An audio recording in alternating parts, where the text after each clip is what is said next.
Hi, it's Corey Kupfer, a founder of Authentic Enterprises and author of Authentic Negotiating. Clarity, detachment, and equilibrium, the three keys to true negotiating success and how to achieve them. And I'm here today on the Dov Baron Leadership and Loyalty Show, and we're going to talk about how it's not about those tactics and techniques and strategies that everybody's taught, and it's not about that leverage. It's about how to be an authentic negotiator and how to truly have authentic negotiating success. Congratulations! You are tuned into Dov Baron's Leadership and Loyalty Show, the #1 podcast for Fortune 500 executives and those who are dedicated to creating a quantum leap in leadership. Your host, Dov Baron, is the founder of FullMontyLeadership.com. He's an executive mentor to leaders like you, a contributing writer for Entrepreneur Magazine, CEO World, and he's been featured on CNN, Fox, CBS, and many other notable sites. Dov Baron is an international business speaker who was named by Inc. magazine as one of the top 100 leadership speakers to hire. Now, over to Dov Baron. Welcome, dear friends, fans, and fellow aficionados of leadership excellence. Thank you for joining us on this episode of Dov Baron's Leadership and Loyalty Tips for Executives, part of the Full Monty interview series, where today we're going to look at negotiating. It's an important part of leadership. But does it require you being cutthroat, hard-ass, or is there actually another way? If you're a new listener, new viewer to the show, thank you for joining us. Strap yourself in. We're about to go full Monty. And if you're a regular listener, we got a big thank you to you for making us the #1 podcast globally for Fortune 500 listeners. And with over 2 million downloads and plays, we're honored and grateful to be cited by Inc.com as the #1 podcast to make you a better leader. So thank you for sharing the show with everyone that you know. Remember, I don't even know if you know this, but there is over 1 million podcasts out there. Thousands of them focused on leadership and business, but only one show that focuses on what's at the heart and soul of business and leadership. And guess what? You're tuned into it with me, your host, Dov Baron. So remember, as always, we need your help in staying relevant. So get yourself over to iTunes, please, and go rate, review, and subscribe to the show. All right, let's strip it down and dive right in. As a leader, whether you're a CEO or someone in the C-suite, a sales leader, an entrepreneur, or a leader in any capacity, you know that negotiating is an essential skill. But here's the thing. Do you have to be ruthless to get to your outcome? Or is it possible to negotiate with clarity, with detachment, and maybe even equilibrium? Well, if anybody should know, it's our guest today, Corey Kupfer. He is an expert strategist, dealmaker, business consultant with more than 30 years of professional negotiating experience as a successful entrepreneur and attorney. He's the founder and president of Authentic Enterprise. Corey Kupfer is dedicated to inspiring authenticity in business through speaking, training, and consulting. He's developed a winning approach to negotiating detailed in his debut book, Authentic Negotiation, Clarity, Detachment, and Equilibrium, the three keys to true negotiation success and how to achieve them. Just came out in early 2017. You got to get a hold of this. So please put your hands together and welcome Corey Kupfer. Crowd goes wild. Welcome, sir. It's great to be here, Dov, and I appreciate the huge ovation. You're welcome. It's good to have you here, mate. You know, and of course, you know, you and I have had a conversation before we ever went on air, and you know, there was a lot of wonderful areas where things interceded between the two of us.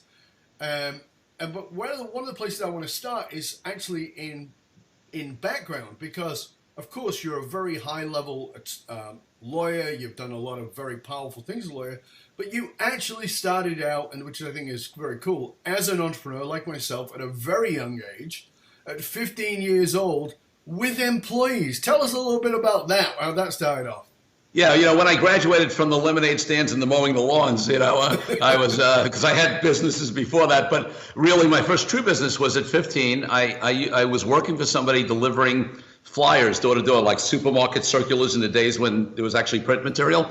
Right. And we used to put them in people's screen doors and gates, and you know, and I worked for a company doing that, and they paid me a penny a piece for every circular I put out. And while I was on the route, I said, this is not a hard business. We can do that. I can hire my friends. So while I was working for somebody else on the route, I would stop in stores along the way and say, hey, we deliver flyers. If you need advertising flyers delivered for your business, we can do it. And I got my own accounts and I hired my friends.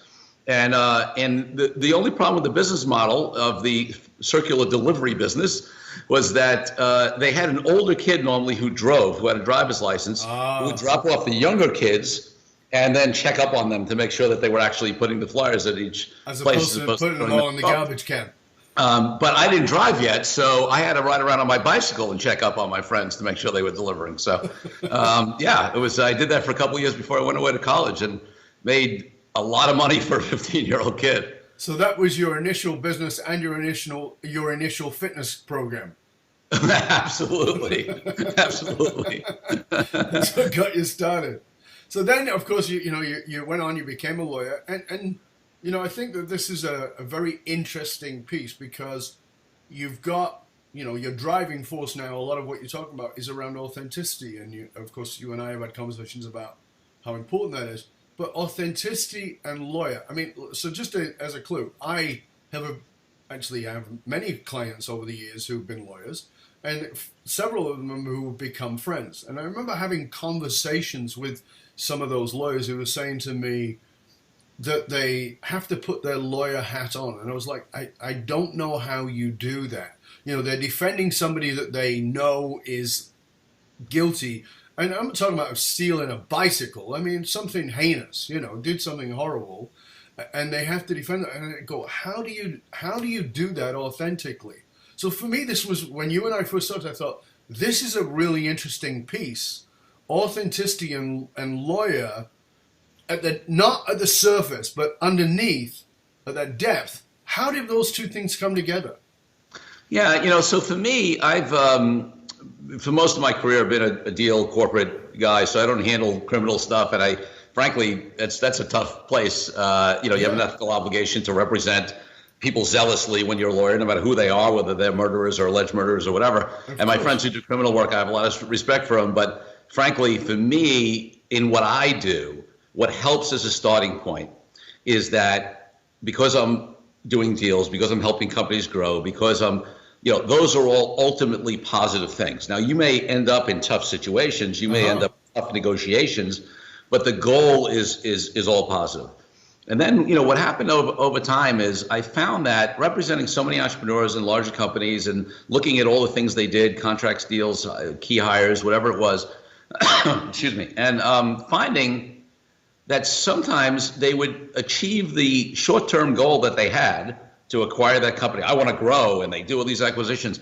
And then they find out that whether it's on an organizational level or on a personal level as to the owners, the C-level executives, that they haven't achieved really what they want to achieve. Mm-hmm. And so when I started looking at it, yeah, sure, I could be the guy who documents a merger deal for somebody, or what I was much more interested in is being the guy that helped clients truly achieve their dreams, their goals, and their objectives. And then, so when we talk about whether it's doing a merger or a license agreement or hiring a key employee or whatever the deal is, I want to look at that in the context of, is it really going to get you where you want to be? Are you even clear on where you want to be and why you're doing this? Are you doing this deal out of ego because it makes you feel good, but ultimately in the short term, but ultimately it's not going to bring you to where you want to be?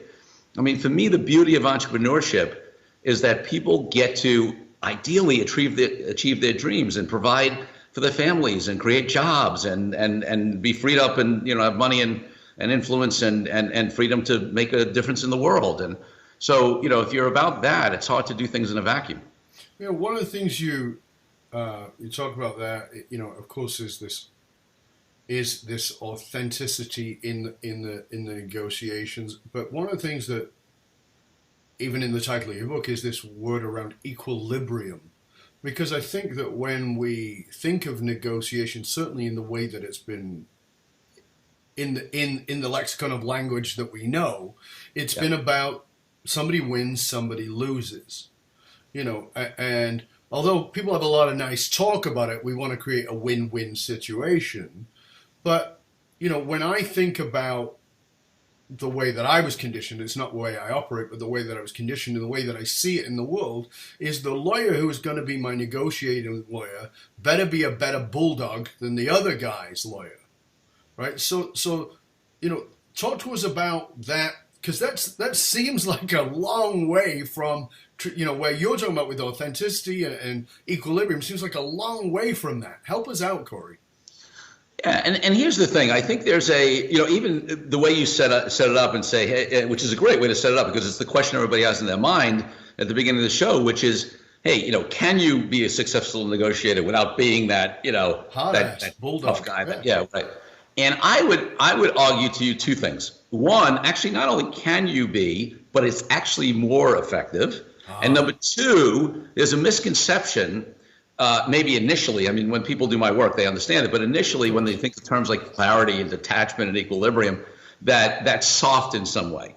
Mm-hmm. And it's actually not. Okay. The truth is the best. Listen, if you've ever sat down with somebody and they are 100% clear on their purpose and 100% clear on what's acceptable and not acceptable, and you can't rattle them, you can't trigger them, right? They're ultimately detached to the outcome, which means they have a preference. They wouldn't be sitting there negotiating with you unless they had a preference. They get the deal done, but ultimately it's got to work for them, and it doesn't, they walk. And if you can't throw them off with some crazy tactic or with attempted bullying, they are the strongest people in the room, mm-hmm. right? Because, I mean, I've disarmed many a tough guy negotiator by just keeping that equilibrium and staying calm, because they've always been able to rattle people in the past. And when they can't rattle me, or they can't rattle anybody who's a great negotiator, they don't know what to do. Mm-hmm. So the truth is, it's almost like that quiet. It's the difference between coming from an ego and seeming like a tough guy and truly being in that place of confidence and comfort and clarity. That's the true strength. But, again, sorry to challenge, but I want to challenge again. But that single-mindedness is also on the other side. It has a dark side. That single-mindedness of this is what is my outcome. That single-mindedness can also make for incredible ruthlessness. No question. Right. No question. And I make a distinction between clarity and inflexibility. So one of my 6 reasons, right? One of my 6 reasons negotiations fail is being inflexible. Right. Right. So you really have to be open to what it looks like, to structure. You have to be open. You can't have rigidity around timing. You need to be open. Ultimately, on the important issues, and you need to be clear on what works and what doesn't work, but you should be really open to the way you get there. You should even be open to being convinced that, well, maybe you really thought you were clear, but hey, they came up with a whole new way of doing it and it works for you. The other thing about it that's really different between the clarity and the rigidity conversation mm-hmm. is the energy around it. See, clarity comes from a very calm, centered, connected to truth space. When it becomes rigid, it's that ego that comes in. Pure ego. Yeah. Yeah. So that's a big difference as well. And I think this is a really good point and somewhat topical at the moment. A good friend of mine did negotiations with Trump when he was doing business in Israel. Yep. And he said, he said, I'm not a Trump fan. He doesn't live in the United States. He actually lives in Europe.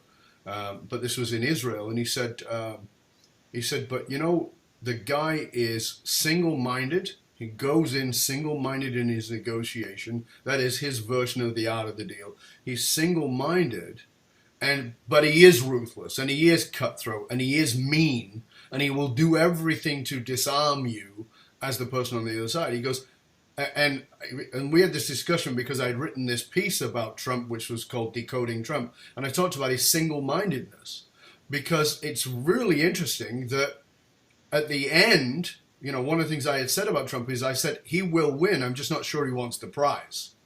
Right. Because the mindset is what's called the hero-winner psychology. And the hero-winner psychology does not care about the prize. It cares about the accolade of being a winner.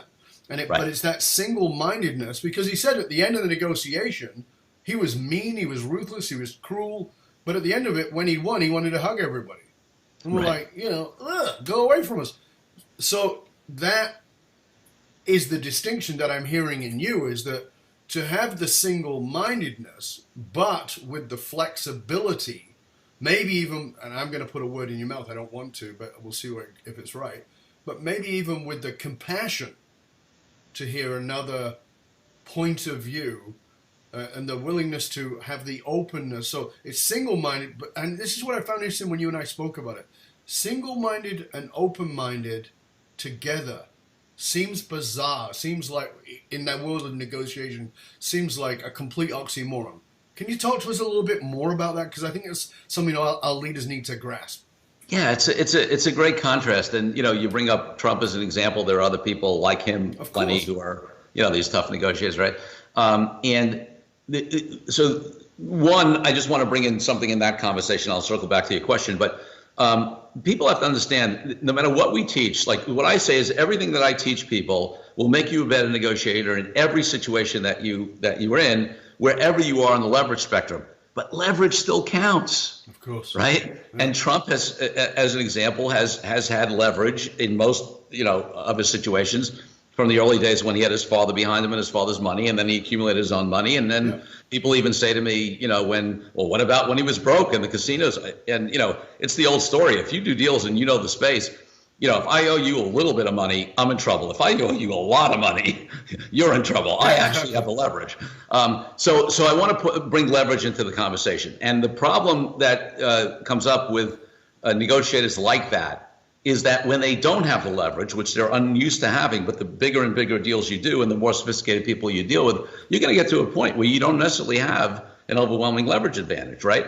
And they don't know what to do with that, because if you have somebody who is not intimidated, not desperate, not, in that place, then they run into problems. The other thing is, and listen, some people aren't concerned with this, but one of the things I always say is, listen, if every negotiation you're in, I think one of two things are true.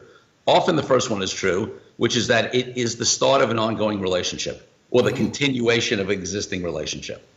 And the negotiation is only a part of that ongoing relationship. Right. And if you beat somebody down, made them feel inadequate, whatever, et cetera, you may have won temporarily, but that relationship's not going to be healthy going forward.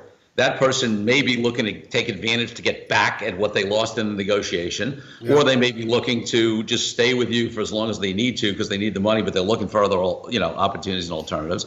So there's a lot of reasons why winning a leveraged, tough negotiation, an ongoing relationship, really doesn't make sense. Then the second piece of it is that even if it's one of those negotiations which there won't be any ongoing relationship, right, you get a reputation. It's, it is, it's such a cliche, but it is such a small world, especially in big level business. And particularly in the world of social media. Oh, absolutely. Now it's even amplified. You can't hide anything anymore. That's right. So I've seen people leverage, a few deals, get great quote unquote deals. And then, you know what? Nobody wants to do deals with them anymore. No. And what's the long-term, goal of that? So I think, so to wrap that back to what you asked me, I think this willingness to be open and compassionate is a recognition that, yes, and that's why I have clarity in there, because I'm not saying just be wishy-washy and not get what you want. That's the worst thing you can do.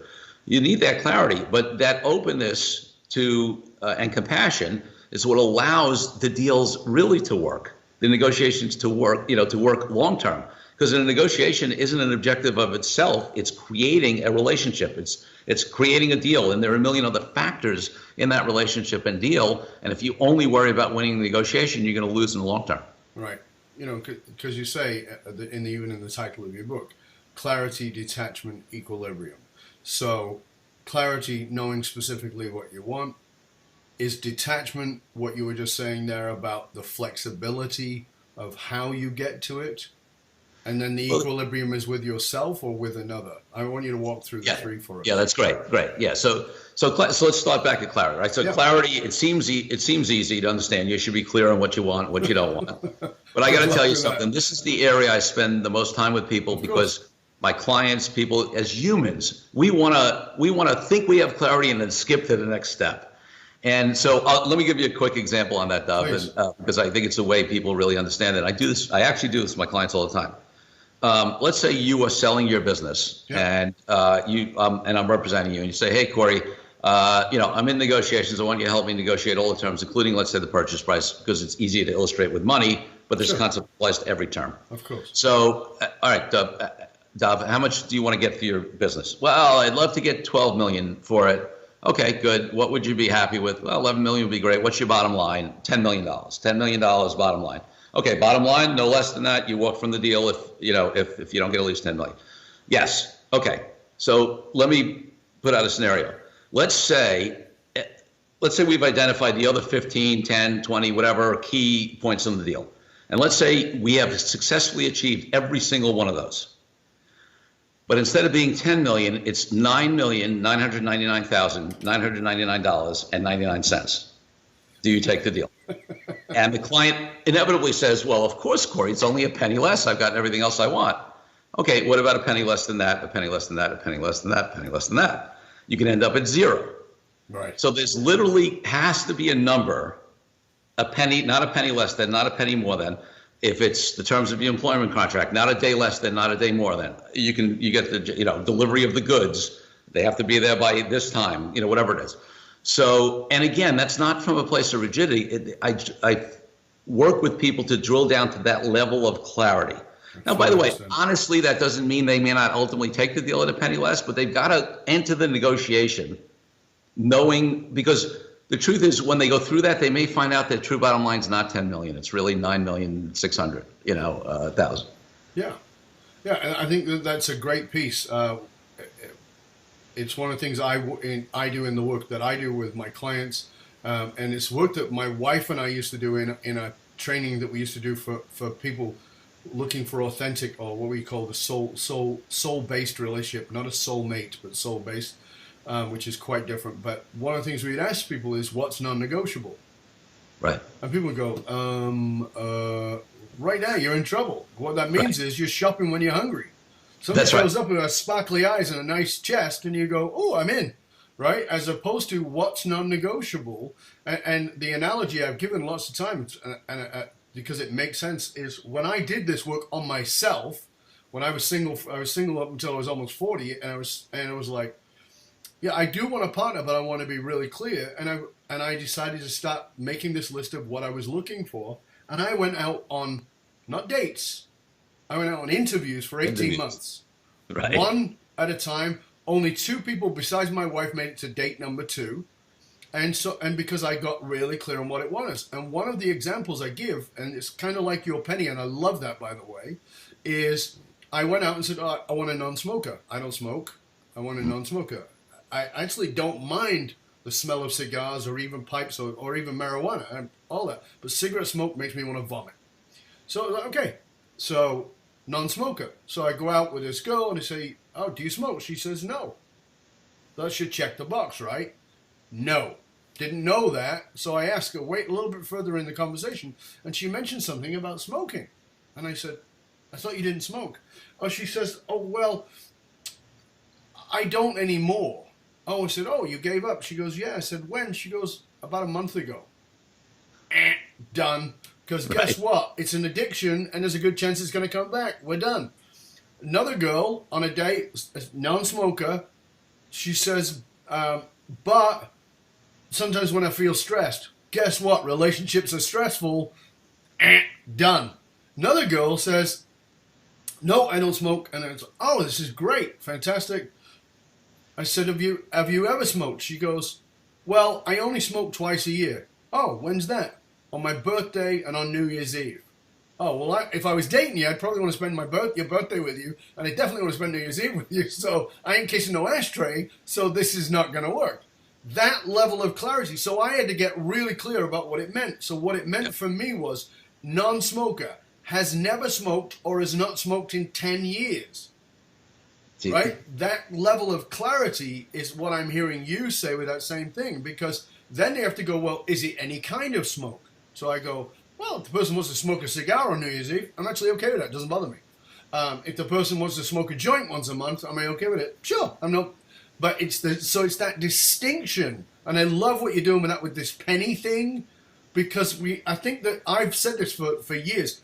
I think we give our soul away one slither at a time. Absolutely. And I love the example you gave, because it really is. that was one criteria, right, of many, I'm sure. 58. Right? Right. Okay. And Dov, you and I, it's not for this conversation, but you and I spoke briefly before about my wife. You checked out my wife. My wife did the same thing. She had 62 criteria. Is how she got me. There you go. Right. All right. So clarity makes a difference. Yeah, and it's at that level. I mean, you look at how many variations on the smoking thing, on the single criteria, and that's why a lot of people bail on it. Frankly, it's a lot of hard work. I mean, you had 58 criteria, and you had to drill down on every single one of them at that level of clarity. You just gave an example of one of them and all the variations and things you had to think through. So it's a body of work. And listen, some of us are not willing to do that. We're lazy. Frankly, I work with a lot of entrepreneurs. It's not that they're lazy; they're far from it, but they're busy, right? And they, and they're running around. And I did an article recently about like some of the things as entrepreneurs that help and hurt us. And that I got this. And listen, I'm that way too. I got this. I'm good on my feet. I can shoot from the hip mentality, which serves us in many areas, often hurts us in a negotiation. So, spend the time, do the work, get that level of clarity, not a penny less, no smoking, kind of thing. So that's clarity. Yeah. It's fascinating. The other part of it, of course, and this is, I'm sure that you deal with this in a big way, is subjectivity. So, so the example we used to give in that same program was I said, when I met my wife, I asked her, "Are you monogamous?" And she went, "Yeah, of course." And I went, "Why the hell are you saying of course?" And she said, "Well, because I am." And I said, "Well, do you know that most people who get married believe it's monogamous? They say that I'm monogamous." And she goes, "Yeah." I said, "Do you know that about 70% of them screw around?" And she goes, "Oh, really?" I go, "Yeah." And I said, "By the way, what does monogamous mean? Let's go into that." Again, that drilling down. Yeah. I said, because there was a certain gentleman who said, "I did not have sexual relations with that woman," who, whatever it was he did not consider that breaking his monogamy agreement. So what does it mean?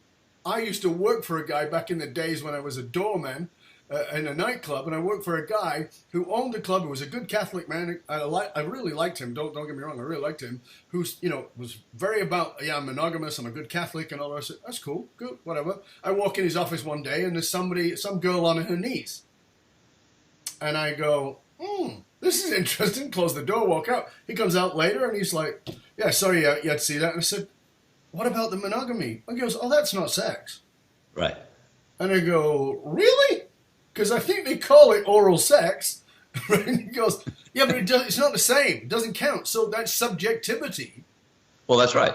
Right. So for you, that must be like, this is a master negotiation for me. I'm fascinated with it because it's masterful language, not only in clarity, but in the clarity to actually listen to the other person, what they're actually saying, and the subjective meaning is to them. Is that how it works? I imagine. No question, that's right on.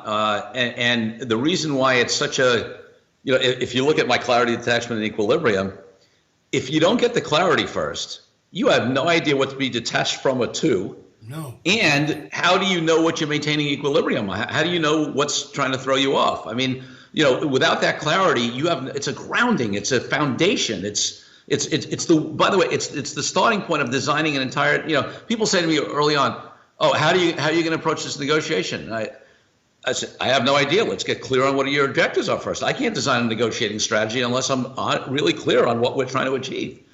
I'll approach things differently. I mean, one of the problems with a lot of negotiators is that they have sort of one style, or one approach. Yes. And every negotiation is different. The objectives are different. The relative leverage is different. The timing is different. The level of, where your client's at and how much they need the deal or don't need the deal is different. So you really, clarity is such a crucial first step. And people think, it's so easy to think, yeah, of course that makes sense. I've got that one. But I love the way we've drilled down here because it takes a body of work. Body of work is a phrase I really love, in so many contexts. It takes a body of work to get to the level of clarity that truly masterful negotiators get to. So before we go on to the other two, which is detachment and the equilibrium, in this clarity piece, because I think that there are certain mental, emotional processes to the other two, but that first one it is very much as you said, it's a body of work. It's a commitment. It's in some ways even a discipline. How do how do you get people to that? Because very often people are quite resistant. I know, like, I'm brilliant at getting people to clarity. I'm masterful at getting people to clarity. But I kind of want to skip it myself sometimes. Exactly. Right? So, and and for most people, I think that unless we are punched in the head with the potential of something quite disastrous happening, we don't actually get to that clarity. So how do you get them to that? Yeah, so I want to address it at two levels because, the second level is the deeper level, and hopefully you get there and you get as far as you can when you're working with a client on it, right? And then sometimes you have to move into action. But the first level is that there are some tools around how you do that, right? Yeah. And it's one of them that I do that is in the book called CPR, Context, Purpose, and Results. And I won't get into detail now, but it's a tool that I use to really get people that help them get that level of clarity. And really, it's, the short version is you get clear on your results, you get clear on your purpose, which is your why. So that's one of the key tips is, like, if you're not clear on the why, it's impossible to have true clarity. And people think, why do you want to acquire this company? Well, we want to grow. Well, why do you want to grow? Well, I want to. So, and in fact, Honda, many years ago, developed this technique, which I love, which is the 5 whys. Yes. Right. You ask at least 5 whys. So that's exactly. one great, sort of just framework approach that I like in order to drill down. So I'll use the 5 whys in getting to the purpose, and then the context is the being, is who you need to be to have it happen. So I have that tool. You can use the 5 whys.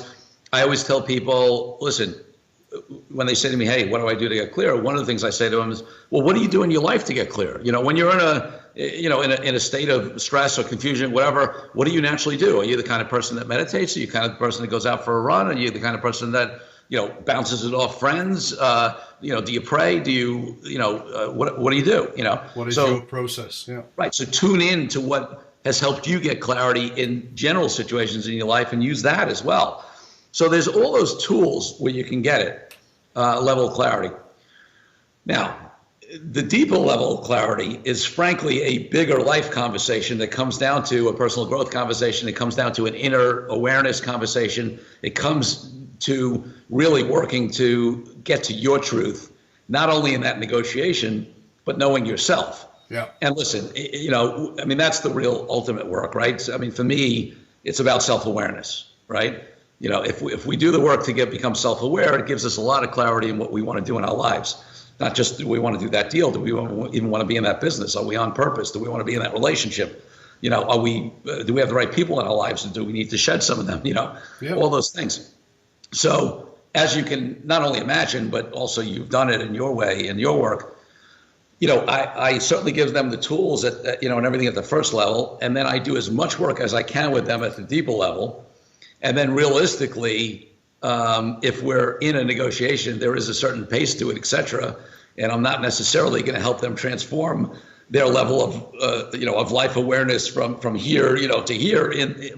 But I will do the best I can to have them really dig down, get connected to who they truly are, what they truly want, what they're here for, and do as much of that work as we can, and then bring it up to the level of, okay, how do we clear on this particular deal? Yeah, you and I could certainly spend several hours on this subject alone, clarity. Right. I have a process that I take people through called the non-negotiables. It's the same thing as and sometimes it's work that I love, but I gotta be honest that sometimes it's like banging your head on the wall. And the only answer I have for a client when I deal with it is, listen, the reason I'm great at this with you is because it ain't me. Right. And what they go, what do you mean? I go, because when I have to face this thing and I have to go through the same process, it's as challenging for me as it is for you. And I've been working on my shit for 40 years. That's right. Literally. I started my process 40 years ago, and I'm still bang up against that. And I think that that is the psychology of human beings, of us wanting to hold on to what is familiar and we're recognizable, miserable, sure, but familiar, versus saying, okay, I got to give that up, which leads us into this next piece, which as we move into your three parts here. So we've got the clarity, we've got the detachment. So let's okay. How do you help them to get to the detachment? Yeah. So let me first define it the way I talk about it, because thank you. The wording, it's not like in not that I'm have any high level expertise in Buddhism, but in Buddhism apparently they call it unattachment, not detachment, because they view detachment as being just totally disconnected. I'm not talking about that. Yeah. I'm talking about detachment, meaning that you're engaged, right? It's not that you're absent. You're engaged. You're aware. You're conscious. However, ultimately, although you may have a preference, like I said earlier, you and I are doing a deal. Why am I wasting my time in that discussion and negotiation if I don't have a preference that we get a deal done? Right. But ultimately, I'm detached to the outcome. I am equally okay when push comes to shove of doing the deal and not doing the deal. If the deal works for me and for you, that's great. If your objectives at the time meet my objectives at the time and it makes sense, that's great. If they don't, we don't do the deal. And it's not we don't do the deal because, you're an idiot or I'm banging the table or Dov doesn't know what he's doing or you're being whatever, right? It's Dov, thank you very much. Appreciate the negotiation. Obviously, what you need and what I need, aren't aligning right now. Maybe we'll do something in the future. Maybe we won't. Maybe I'm meant to do a different deal right now with someone else. Maybe I'm not. Maybe I'm not meant to do a deal right now. Whatever it is. But I trust that if I hold to my clarity and I know what that is, then it becomes an easy decision, right? If I can meet my objectives, we do it. If I can't, we don't. And I'm equally okay with it. And there's no hard feelings. What helps people get there is if you've been around for a while, like you and I have, I think you understand this at a deep level, which is the saying that the only thing worse than not getting a deal done is doing a bad deal. Yeah, exactly. And the problem is that over and over again, people don't stay detached. They get attached to the outcome, or they're so far down the line, they feel like they have time and money involved. Or, what happens psychologically is people think the deal's done. They start spending the money already, or they're on the beach or the golf course or taking that world trip or going on to their next venture. And if you line up where that deal ended up versus what they said in the beginning they wanted, they either didn't have clarity in the beginning, or if they did, they lost it and became attached. And they did a deal if you asked them day one, they never would have done because they're so far down the line. So that's the way to run into trouble. So that recognition, and by the way, doing the clarity piece, like we talked about, helps so much with the detachment piece, because once you have that level of clarity, it's so much easier to be detached than when your mind's muddled and you're not even sure what you're trying to get or not get. Right. So detachment is crucial. Yeah, I think, I've said this for years. If you and I took a clipboard and went into the local shopping area and asked 100 people, what do you want? Most people's response would be, it would be, right? Or they'd say, to be happier. Something generalized and vague. Right. But, and people say even things like, I want to lose weight. Well, okay, give me a shoe for a minute. Congratulations, you now lost several ounces because I'm going to steal your shoe. I want more money. Here's a quarter. Congratulations, you've got more money. That clarity piece, again, is so challenging for people because, and I think this is interesting, particularly in the world of negotiation, because clarity means, and this is my definition, clarity means I'm willing to give up. So, and this is why I think it's a very confusing thing for people, because people think, I want you to be clear about what it is that I want. And I go, absolutely, that is definitely true. However, you have to be clear that there's only so much space in your psyche, and you have to imagine it as that, and that in order to put the thing of clarity in place, something has to be removed. What are you willing to give up? If you're not willing to give it up, then don't bother negotiating. Don't bother saying, I want this. There's all kinds of shit that I want in my life. Dov Baron speaking to you right now. All kinds of stuff that I want in my life that I know I'm never going to have, and it's part of the process of being happy, actually, is there are things I want that I know I'm never going to have because there are things I'm never going to give up in order to have them. Well, that's right. That's right. I mean, listen, that's the clarity. And I'm good with that. That actually makes me much happier than trying to chase shit that I'm not going to give up the things to have. Yeah, it makes me think about two things. One, going back to your example with your criteria around meeting your wife, meeting your ideal woman, right? I mean, you had 58, I think you said. So, 57 of them could have been there, but she's a smoker, right?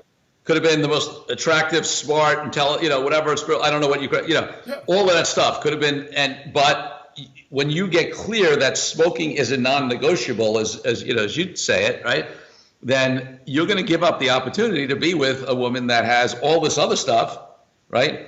And if you're not clear on that, you may end up with that woman, and then when she's smoking, it's driving you crazy, and it's a problem. But that level of clarity allows you to say, hey, I will forego all that other benefit, and because I'm clear on this. Yeah. Which, by the way, Dov, comes down to something that's really, really crucial that we haven't touched on, which is ultimately trust. Yes. You see, what happens is, I'm sure you and I haven't talked about this, but I'm sure one of the reasons you were willing to forego maybe women who had the other criteria but smoked was because you trusted you would find the person that you were clear on. Like, you trusted that you could find somebody that met the criteria. Well, that's an interesting thing, because it actually comes back to something else you said earlier. I trusted that I would find that person, but aside is, I trusted that I would be okay if I didn't. If you didn't, you were detached. That's detachment. Exactly. So I was detached. It was like, so listen, there's 7.5 billion people on the freaking planet. I know somebody meets all these criteria. Now, that person may be in a country I've never visited, or we may never cross paths. But here's the deal. I was having a conversation with a mate of mine, and I had met this girl, and she had them all except for one. And she was hot. Right? So I'm sitting with my mate and I'm going, am I too picky? And he goes, hell yeah. And I go, yeah, maybe I should really rethink this. He goes, no, you'd be a miserable bastard if you did.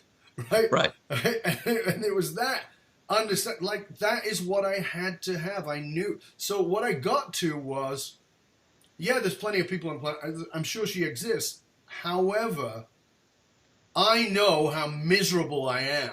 How fixated I would become on that one thing, that breath, for me, not for everybody, for me, that would then destroy my relationship. It would eat it away. And I've got mates who say, well, your missus does this. And I go, yeah, guess what? I'm okay with I know that drives you crazy, but it doesn't bother me. It wasn't on my list. But if it drives you crazy, it should be on yours. Well, that's right. That's right. It's that, as you said, it's the detachment piece. So it's the trusting that exists, but also the detachment to say, if this isn't the deal, I'm okay. I'm fine with it. Yeah, that's right. That's right. So it's a great example. Yeah, very cool. So then on to equilibrium. Yeah. Talk to us about equilibrium, because I have a sense that this may mean something different than what our viewer listener might be thinking about. Yeah, so you've gotten the clarity, you're detached to the outcome, you come into the negotiation.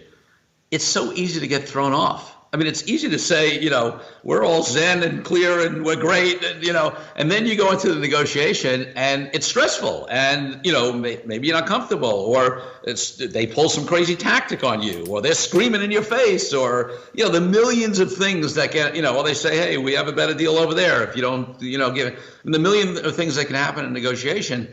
We're human. We have emotions, and I talk, a lot of the reasons negotiations fail that I talk about in the book, around ego, upset, whatever, are emotion based, and you got to work on that. But we're human. Listen, I give an example in the book of where, just 3 years ago, I've been teaching this stuff for 30 years. This is what I preach. This is what I do every day, whatever. And 3 years ago, I got a phone call from somebody who I took the call on the fly, first mistake, right? Didn't have it scheduled, didn't do my preparation, didn't have clarity at that time. It was somebody who worked for an ex-business partner of mine. He and I had split up and had some issues. And he didn't know me. He had never met me. He was hired afterwards, had a certain viewpoint of me and what went down from one side, which, of course, from my point of view, wasn't true. and got on and started making a bunch of accusations and whatever. And you know what? I didn't handle it well. Right. Because I'm human, because I got triggered, because I didn't do everything that I teach. I didn't do a CPR process, which, we talk about in the book. I didn't have total clarity. I didn't do any of the stuff I do to stay detached. Because I picked up a phone call on the fly. It happened to be him, and in fact, my assistant answered the phone, so I knew it was him. So it was even a stupider mistake, right? Because I could have said, no, I can't take the call now. Let's schedule something for a few days from now, and I could have done my prep, but I didn't. Right. So even. I don't want to, even somebody who teaches this and has been doing it for 30 years, right? And who, even if I had some level of clarity and detachment, I thought, right, my equilibrium got thrown off. Mm-hmm. So that happens all the time to people. And so how do you not have that equilibrium thrown? Because if the equilibrium is thrown off, if you get anger, upset, your ego gets engaged, you get in a place of fear, scarcity, any of those things, then you lose connection to your clarity, and you certainly can lose your detachment. Right. So, having the CPR tool that I teach is a phenomenal way to keep your equilibrium. That's another thing I say to people is, what do you do, right? If deep breathing calms you down and you've used that in stressful situations, just keep that in mind. Use that in your negotiation. Take breaks, an easy one, right? You feel yourself getting triggered, okay? It is time to make a phone call, go to the bathroom, call a lunch break, end the negotiation for the day, take yourself out of that situation. Like Mike Tyson said, everybody's got a plan until they get punched in the head. Punched in the face. Yep. And suddenly the plan is gone. And that's what I like about what you're saying here, Corey, because I think, it's the great failing of every strategy that's ever been put forward, right, is the forgetting the humanity. I've taught for 34 years, and everything I've ever taught, I failed at. Not before I taught it, but even considerable times after I've taught it, because there's a humanity, and my ability to cope with the situation today is different than yesterday or tomorrow. And people say, yeah, because you're evolving and you're better. No, that is true, but that's not the only thing. The reason today is because I'm upset with my family member or my wife or somebody. I saw somebody scratch my vehicle or whatever it might be. Right, you didn't get enough sleep the night before and you're exhausted and whatever. Or I ate potato chips or whatever it might be for anybody, right? It's understanding that, again, subjective, momentary subjectivity. So not just subjective to the human, but momentary subjectivity, which is I'm not in a very good mood. And I'm not feeling as amiable, and I've forgotten. What are those 3 points again? Clarity. Don't know what the second one was. Right? Equal what? I don't. So yeah, I think we all have that, right? And I think it's a good point that you're making is to remember the humanity, but also to remember the inherent skills you have learned throughout your life to bring yourself back.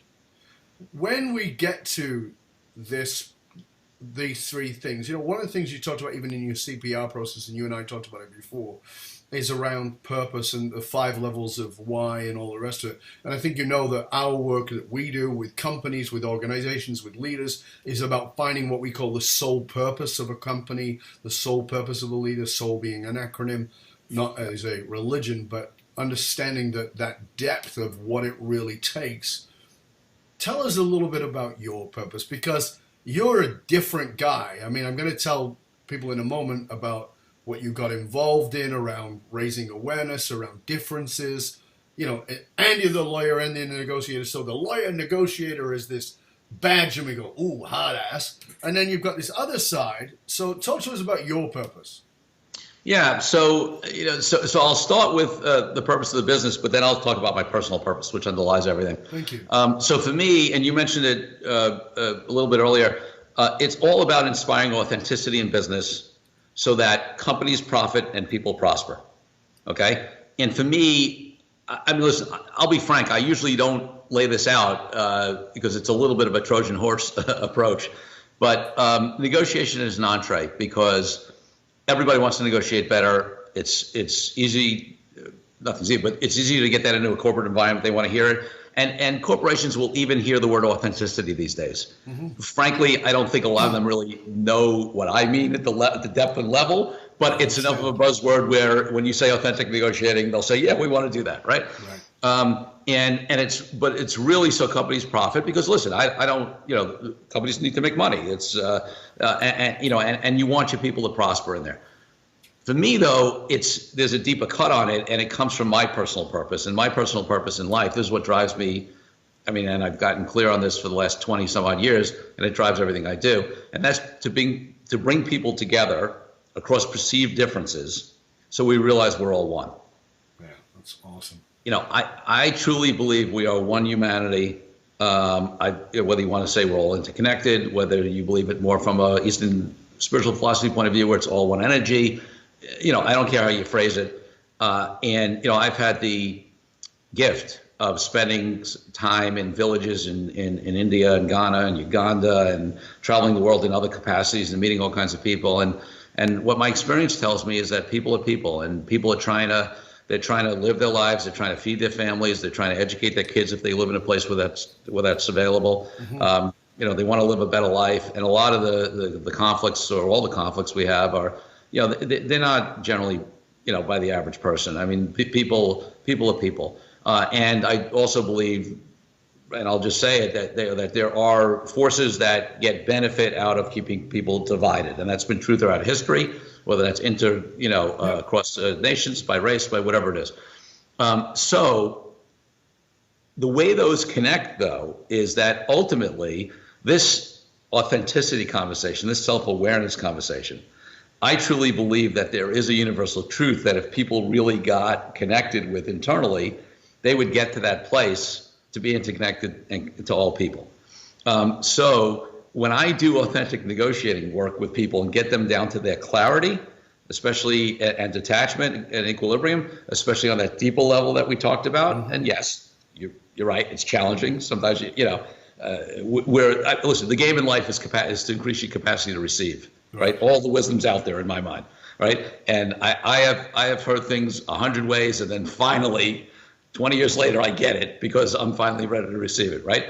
So you keep working on the capacity to receive, but I think ultimately, the more we get people connected to their inner truth, their authenticity, who they are, the more they're going to be interconnected to others, and the more that those perceived differences will drop away. So people may not see the connection, but for me, it's a direct line connection to what I do on the business side and what I do in other parts of my life. Fantastic stuff, mate. This time has flown by. I want to ask you a couple of questions here. First of all, because I think that you and I have had conversations about this, and you brought it up again, and I think it's wonderful. In that you are committed to your personal growth, you're committed to the evolution of who you are.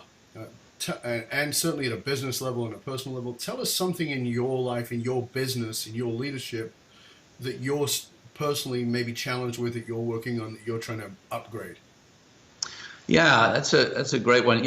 I feel like on my law firm side, we're always looking to grow and add people, but that for me is not. I've been doing that for a long time. We can do that.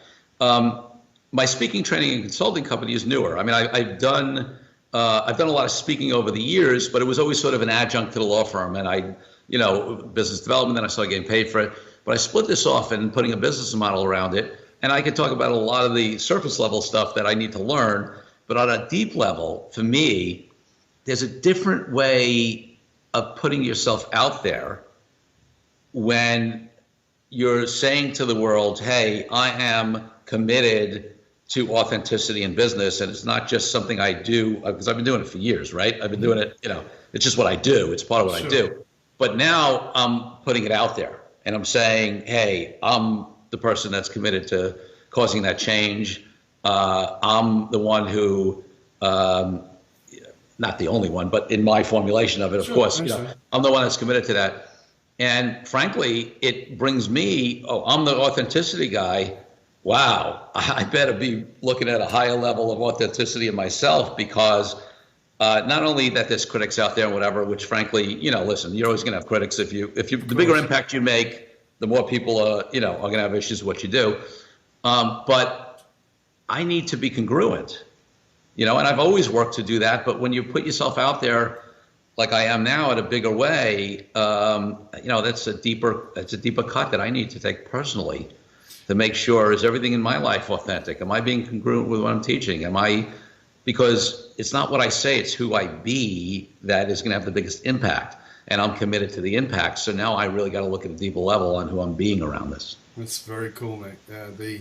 The integrity and congruence of a brand is we can all come up with a cool brand, but can you walk the talk? That's a whole different gig. And knowing that we live in a voyeur world with social media, where the moment you're not, somebody will notice. I'm getting called out. You will get called out. Oh yeah, you are gonna get called out, and you're gonna have to step up into that. And the interesting thing about it is that for me, one of the things is the power of vulnerability, and how important that is, because my stuff is around following the integrity of your sole purpose, being an authentic leader, as you know. Those things are vitally important running your organization, from being a soul-driven individual, soul-driven organization, and that is the root of your authenticity. However, do I mess up? Yes. And when I do, I've got to call me out. I got to beat you to the punch. I got to call you out. Not just because it's better for business and better for marketing, but because it allows me to go, you know what? I got to be better at this, and call your game. And I love that. Thank you for sharing that. I appreciate it from you. What would be something of everything that we've talked about today? And of course, it's flown, and I've loved it. But what do you think is the most practical thing about what you've shared today that a CEO, a C-suite individual, even a high-level entrepreneur needs to take away? What's the most practical thing? Wow. So listen, we harped on clarity so much. I would put the practical thing I would put around that, if we're just picking one thing, is to create the space and time that you need to be able to get that clarity however you're going to do it. Because as busy C-level execs or entrepreneurs, business owners, etc., that is the biggest thing, the toughest thing for us to do. And if the deal is important enough, right, whatever that looks like for you, whether it's an hour off, whether it's a weekend, I used to have a place on a lake, and I used to go up, that would be my place. I'd go up for the weekend, just me alone. I'd have my flip charts and whatever I would do it. So the practical thing is, if it's important, don't think you can wing it. Take the time, do the work.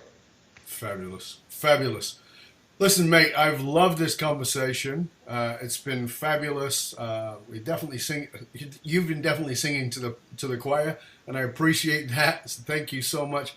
I think it's what you've talked about today is vitally important for all of us in any form of leadership, and even at a very personal level. So thank you for that. Please tell our listeners, our viewers, where they can find out more about you, whether it's your speaking, whether it's your negotiation, whatever it is that people can find out more about the resources that you offer. Sure. So the best place to go to is CoreyKupfer.com. So CoreyKupfer.com. And on there, you'll be able to get the book, which we're fortunate enough to be an Amazon bestseller. So you can just click through to Amazon, or you can get it directly, but you can also just click through to Amazon and BarnesandNoble.com and get it there. So that's number one. Number two, that site also has other information, videos, my blogs, all that kind of stuff. And it also has a authentic negotiation success quiz, which is a really good assessment that people can take, 10 questions, and you'll get a feel for where you stand on the authentic negotiating spectrum, and it gives you some things to work on depending upon where you're at. So that's the best site. You can also, by the way, through there get to my kupferlaw.com site, which is my law firm site, but CoreyKupfer.com is sort of the hub. Thank you, sir. It's been a pleasure, an honor. We're delighted that you joined us today, so thank you very much. And we also want to thank you, dear viewer, dear listener, for tuning in. Remember, the research consistently shows that one of the biggest challenges facing even the most successful companies today is somewhat counterintuitive, in that the fastest growing companies often hit a point where they realize that they're spending a fortune attracting, training, and developing talent, but they're having that talent leave them at just an alarming rate. If you are sick of investing and developing your talent only to have them leave you before you get a return on your investment, then reach out to us at fullmontyleadership.com, where we provide you with the essential leadership skills to return you to the soul of your business, to return you to the soul of your leadership, to be purpose-driven, and to rekindle and amplify your hidden loyalty assets in your organization. Through our work, you can reduce that turnover by as much as 80% in as little as 120 days. So again, fullmontyleadership.com, providing you with the concrete soft skills to get you to the top and keep you there. Why? Because you can't outsource authenticity. This is Dov Baron, Full Monty Leadership, saying remember to go check out matrix.fullmontyleadership.com, matrix like the movie, .fullmontyleadership.com, and get your authentic leadership matrix self-assessment tool. For being a viewer and a listener of ours and sharing the show with everybody you know, you get it absolutely free. matrix.fullmontyleadership.com. Until next time, this is Dov Baron, and I am out.